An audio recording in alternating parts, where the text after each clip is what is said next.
Bom, vamos dar continuidade, pessoal, aos nossos estudos sobre a lógica.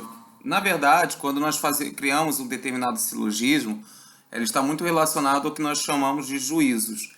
Os juízos, ela é uma dada premissa particular, né, ou ela é uma dada premissa conclusiva, né, de um caráter mais geral, universal. Então, por exemplo, ou você vai tomar um juízo a partir de um assunto mais restrito, particular, ou essa forma de juízo ela vai adentrar a um determinado grupo maior como um todo.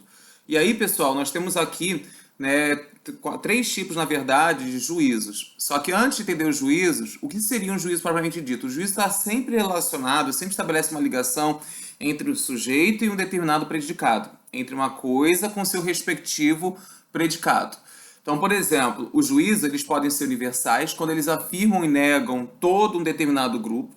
Tá? Eles podem ser particulares quando eles restringem a atribuição da predicação a um determinado grupo menor, ou singulares, quando eles identificam apenas um determinado sujeito a um único atributo. Então, por exemplo, enquanto que os universais eles totalizam, né, os singulares eles apenas restringem aquela proposição a um determinado grupo específico, né, os particulares eles vão restringir parte daquilo que eles se propuseram analisar dentro do discurso a um grupo, né, retirando um determinado predicado em atribuição a um determinado grupo em relação ao dos demais.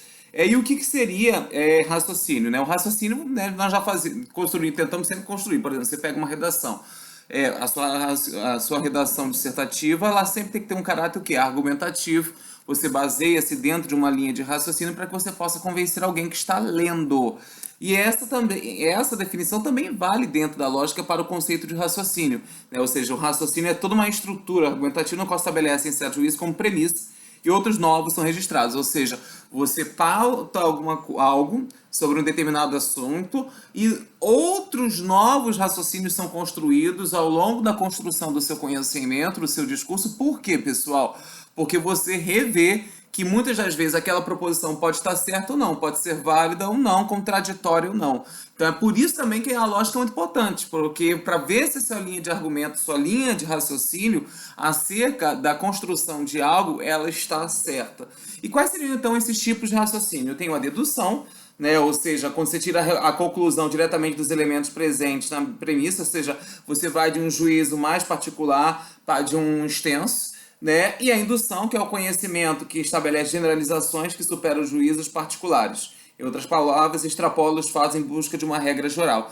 Enquanto que a dedução ela particulariza, a indução ela procura uma regra mais geral, né, para que você possa estabelecer sua linha de raciocínio.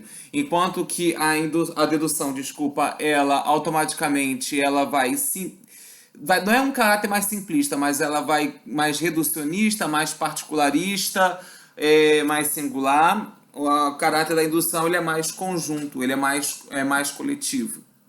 E a analogia é automaticamente a questão de uma comparação entre duas formas de juízos particulares ou particular em geral.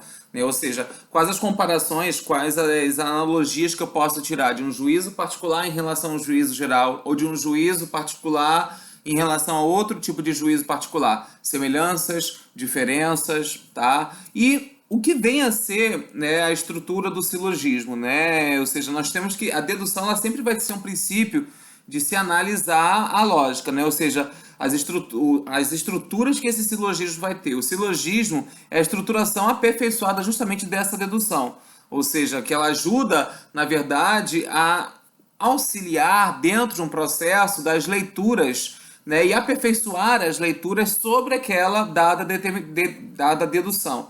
E, na verdade, você vai ter sempre uma proposição, a ligação, e sempre você vai ter os termos, que serão os sujeitos e os seus predicados, para que você possa construir. Né? Você sempre vai ter um termo menor, sempre terá um termo médio e sempre terá um termo maior. E aí, lembrando, na verdade, você pode partir de uma premissa particular para se chegar a uma premissa geral, ou de uma premissa geral para se chegar a uma premissa particular. Desde que você não venha se contradizer, porque perceba, a contradição é diferente, por exemplo, de falso. Que é isso que a lógica também está querendo colocar. Algo pode ser verdadeiro, algo pode ser contraditório, não necessariamente ser falso, e falso ser não necessariamente contraditório, tá ok? Depois, no final da apostila, ela deixa para nós algumas estruturas dessas regras de silogismo. Por exemplo, 3 são os termos de silogismo. Você constrói 1, 2, 3 frases para que você possa tentar fazer uma arte de convencimento. Na conclusão, os termos não devem ter maior extensão que nas premissas. Então, ou seja, na verdade, a conclusão é uma síntese daquelas premissas, duas premissas iniciais, né? Seja maior a média, ou a menor e a média. Automaticamente a conclusão nunca deve conter o termo médio, porque na verdade você faz uma síntese do médio para o menor. O termo médio deve ser universal ou geral. Então, por exemplo, quando eu falo, né, que todo vascaíno é inteligente, o Vinícius é vascaíno, é o termo geral. O Vasco aqui, ele é o termo geral. Enfim, temos outras características que podem auxiliar vocês aí na construção desse conhecimento. O mais importante que vocês percebam quando a lógica cai dentro do Enem é que vocês entendam que ela serve para ajudar a tentar evitar, por exemplo, que os discursos eles possam enganar. É o conceito em si. Eu quero que vocês entendam que esse conceito ajuda a entender que todo conhecimento ele precisa de uma linha de raciocínio que automaticamente você não vai, por exemplo, sair falando que nem os sofistas falavam antigamente.